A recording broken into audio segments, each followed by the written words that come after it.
Malam hari terlihat ada pria berwajah datang ke sebuah bar. Pria itu sedang menunggu seorang wanita bernama Madison yang sudah saling berhubungan secara online selama sebulan. Dan ini pertama kalinya mereka berdua mau ketemuan. Sambil menunggu, si pria melihat foto-foto seksi Madison. Dia nggak sabar gimana wujud asli wanita idamannya tersebut. Tak lama kemudian Madison datang. Beruntung ternyata wanita itu bukan Madison tapi cuman teman dekatnya. Dia ke sana hanya untuk menyampaikan pesan bahwa Madison tidak bisa hadir karena harus menjalani operasi. Sayangnya sekarang operasi Madison sedang tertunda akibat kekurangan biaya.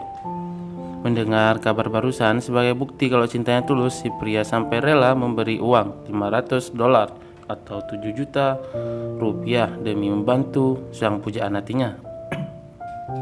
Namun ketika uang ingin ditransfer, tiba-tiba polisi datang.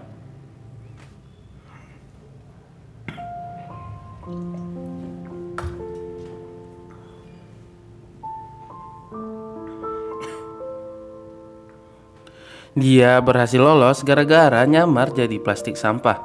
Penipu ini bernama Penny dan pria yang ngejar tadi adalah salah satu korbannya. Di sisi lain di Prancis dalam kasino terlihat ada pria berwajah kalah judi gede banget. Karena kesal dia pun pergi minum di bar. Dia nggak sengaja ketemu wanita cantik polos bernama Zainab. Jenny cerita kalau dia liburan ke Prancis hanya ingin foya-foya ngabisin duit hasil menang lotre sebesar 7 juta dolar atau setara dengan 7 miliar. Lalu dia terpesona dan memberikan gelang bernilai harga $500.000 atau 7 miliar rupiah milik istrinya. Tapi baru aja dipakai, mendadak polisi datang bersama salah satu korban penipuan Zainab, sambil menjelaskan bahwa Zainab ini seorang penipu besar berskala internasional. Polisi lalu menyuruh mengembalikan gelang berlian di tangannya. Namun saat dikembalikan, diam-diam Zainab menukar gelang itu dengan gelang berlian palsu. Ternyata mereka bertiga komplotan penipu internasional. Nama asli Zainab adalah Josephine. Setelah membagi hasil keuntungan, Josephine pun pergi mencari target berikutnya. Masih di Perancis, Penny dan Josephine kebetulan berada di dalam satu kereta. Waktu sedang membaca, tanpa sengaja Josephine mendengar bagaimana kelihayan Penny dalam menipu pria kaya. Sebagai sesama penipu profesional, Josephine tersenyum salut. Agar bisa membaca buku lebih tenang, Josephine pindah ke ruang VIP. Kemudian datanglah Penny. Akibat terlalu berisik hingga mengganggu penumpang lain, petugas jadi memindahkannya ke sana. Saat mereka berdua bertemu, Josephine mencoba berkenalan dan memuji cara menipu Penny. Namun respon Penny justru menyebalkan hingga Josephine memutuskan keluar dari sana. Beberapa hari berlalu, di suatu pantai Josephine menemui asistennya. Asisten memberikan nama pria kaya target mereka selanjutnya. Tapi pas lagi nyusun rencana, pria kaya target Josephine datang bersama Penny. Ternyata Penny udah berhasil nipu tuh bocah duluan. Melihat targetnya diambil, Josephine kesal lalu meminta asistennya mengurus Penny agar tak mengganggu lagi. Sementara di dalam mobil, Penny berterima kasih pada pria kaya tersebut karena telah memberi bantuan uang begitu banyak untuk membantu operasi adiknya. Penny pun berjanji akan menggunakan uang itu sebaik mungkin.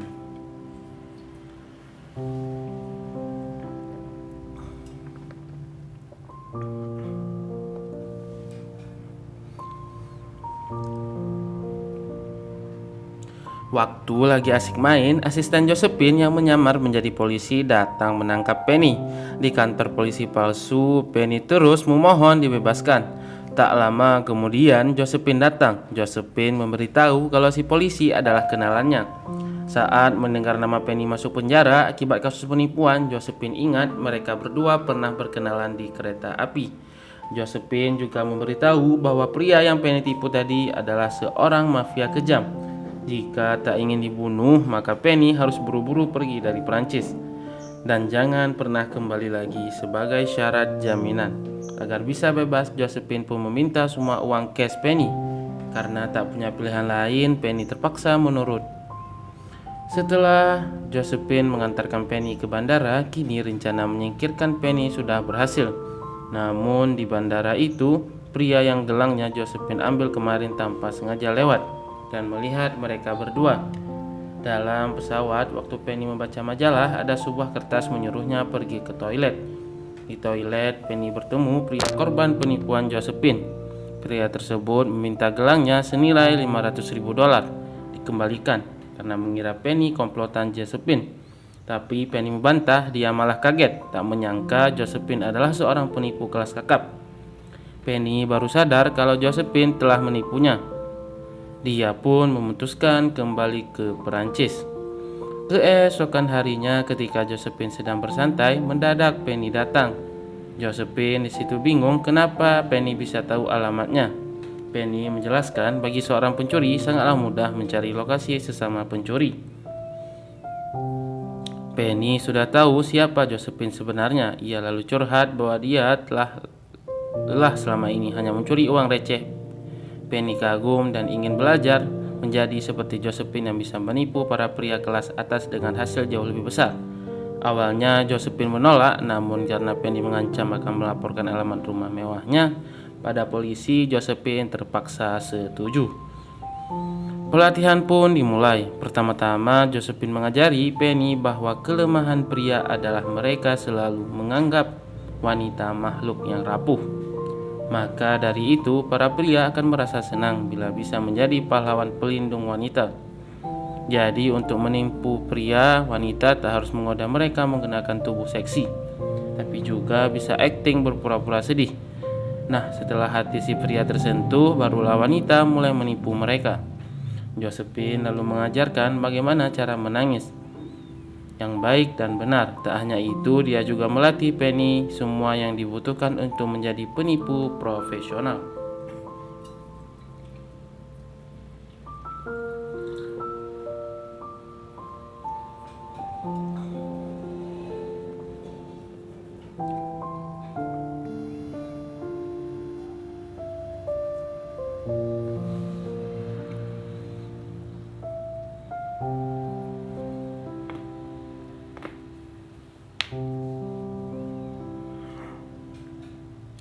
Setelah latihan panjang, Josephine, asisten serta si pelayan menyatakan Penny sudah siap untuk praktek langsung. Kemudian mereka pun mulai bekerja sama, menipu pria kaya demi pria kaya yang berada dalam daftar target.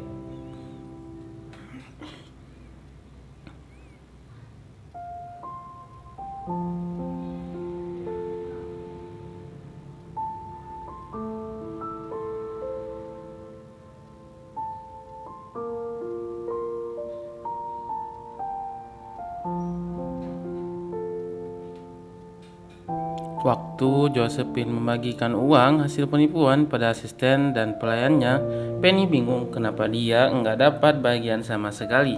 Josephine di situ memberitahu kalau status Penny hanyalah training. Jadi dia belum pantas dapat bayaran. Penny pun kesal, ia merasa kerja kerasnya tak dihargai. Dengan kecewa dia pergi dari sana. Melihat Penny pergi, Josephine terlihat senang, rencananya berhasil. Josephine tahu bila mengusir Penny secara kasar dia akan memanggil polisi. Karena itulah dia mengusirnya secara halus.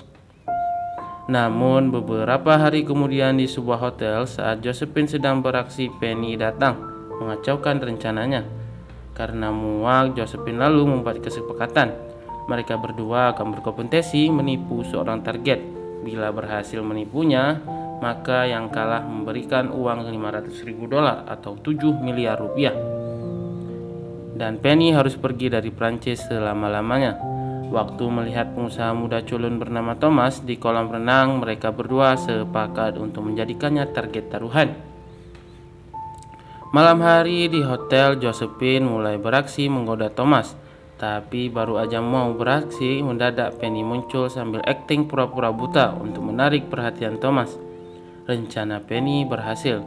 Karena simpati dengan kondisi Penny, Thomas pun mengajaknya makan malam di restoran hotel. Di sana Penny mengarang cerita kalau saat ini dia sedang butuh uang $500.000 untuk biaya operasi matanya. Penny juga mengatakan bahwa hanya ada satu dokter di dunia ini yang bisa mengobati matanya, yaitu dokter bernama Dr. Schaffhausen dari Jerman. Di meja sebelah asisten Josephine mendengar semua obrolan tersebut, lalu bergegas melaporkannya pada Josephine. Dalam kamar hotel mewah Thomas, Penny terlihat sudah akrab. Thomas di situ cerita tentang perjalanan hidupnya hingga bisa menjadi CEO perusahaan aplikasi chatting terkenal. Di tengah obrolan, Thomas mencoba mencari tahu tentang Dr. Schaffhausen di internet. Penny yang panik mencoba menghentikan Thomas. Dia takut ketahuan kalau Dr. Schaffhausen itu cuma karangannya aja. Tapi ternyata di internet Dr. Schaffhausen benar-benar ada. Semua datanya ada di internet, dari mulai Instagram, Facebook, website, lokasi, dan nomor handphone. Bahkan detik ini Dr. Schaffhausen kebetulan sedang berada di hotel ini. Thomas sangat senang. Dia merasa Tuhanlah yang membuat kebetulan ini. Tuhan pasti akan membantu niat baik hambanya. Di lobi hotel, Thomas bertemu Josephine yang menyamar sebagai Dr. Schaffhausen. Setelah asisten Josephine menguping di restoran tadi, dia langsung mempersiapkan semua ini dengan matang. Thomas yang polos tak menyadari penyamaran Josephine. Mendengar cerita Thomas tentang Penny, Josephine berpura-pura sedih, kemudian berjanji akan membantu mengobati mata Penny hingga sembuh total. Saat masuk kamar, Penny kaget melihat Josephine. Si Dr. Schaffhausen tak mau menyia-nyiakan kesempatan. Dia berencana mengerjai Penny sampai kedoknya terbongkar dan otomatis dia akan memenangkan taruhan.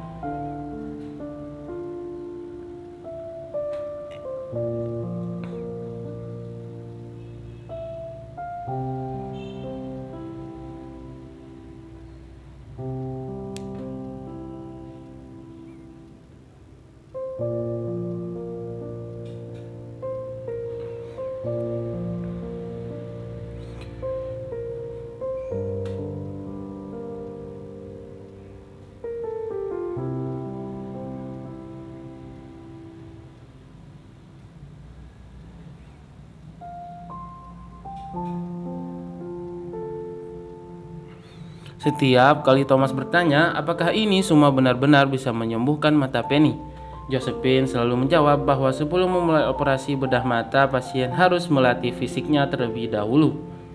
Malamnya, Thomas mengajak Penny mengobrol berduaan menikmati indahnya pemandangan malam.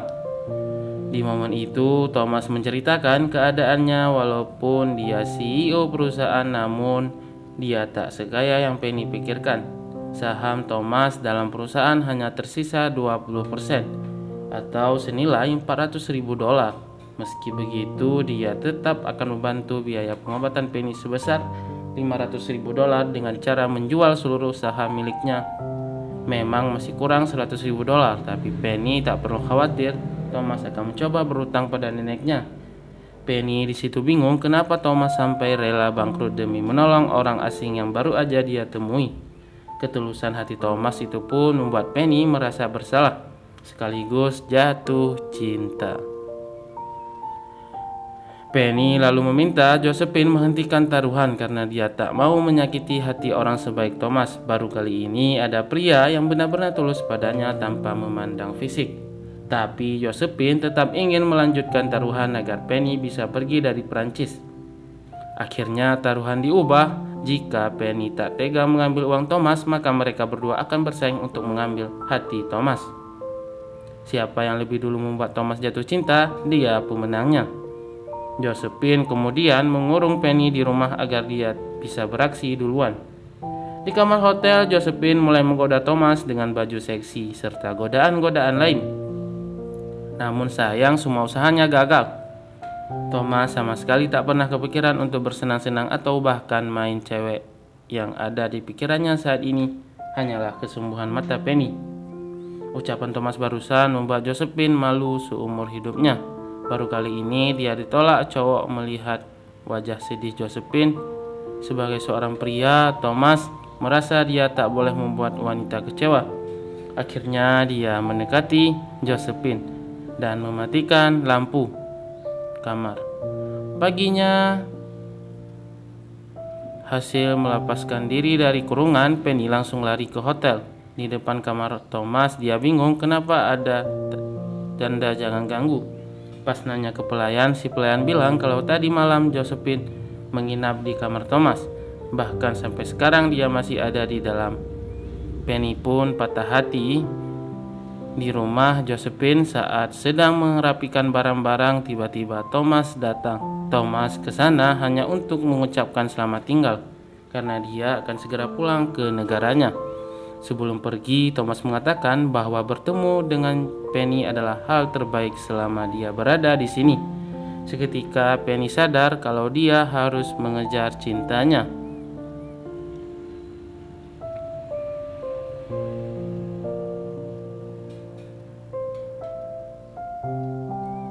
Ketika pelayan Josephine meledeknya, Penny yang kesal pun ngatain tua Jackie. Atraksi tersebut Thomas senang, mata Penny sudah sembuh.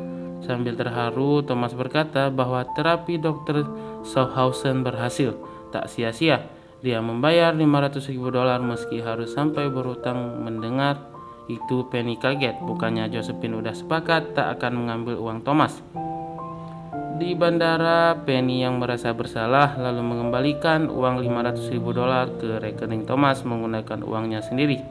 Penny menjelaskan kalau dia baru aja dapat uang transferan dari adiknya di rumah. Thomas di situ menolak, dia benar-benar tulus ingin membantu. Karena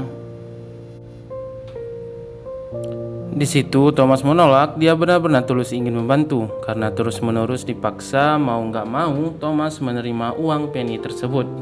Walaupun sedih harus berpisah, namun mereka berdua saling berjanji suatu saat nanti pasti akan bertemu lagi.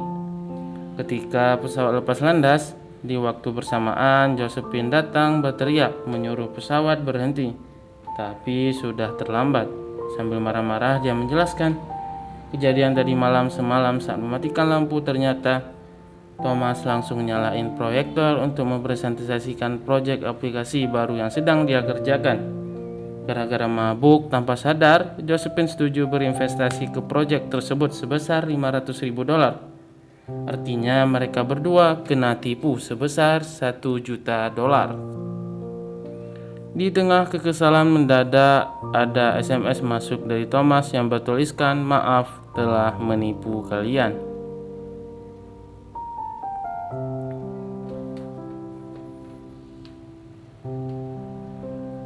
Keesokan harinya, Penny pamit pulang sekaligus berterima kasih atas ilmu yang Josephine ajarkan. Karena kasihan, Josephine akhirnya membagi uang hasil menipu para pria kaya sebelumnya. Tapi waktu mau pergi, tiba-tiba Thomas datang membawa rombongan turis kaya. Dengan penampilan sangat berbeda, sebagai sesama penipu profesional, Penny dan Josephine langsung sadar kalau Thomas sedang menipu turis-turis kaya itu. Setelah semua turis pergi berkeliling, Thomas lalu memperkenalkan diri. Selama 1 tahun ini, dari hasil menipu sendirian dia berhasil mengumpulkan uang $6 juta atau 86 miliar rupiah. Tujuannya kembali datang ke sana adalah untuk mengajak mereka berbuat tim.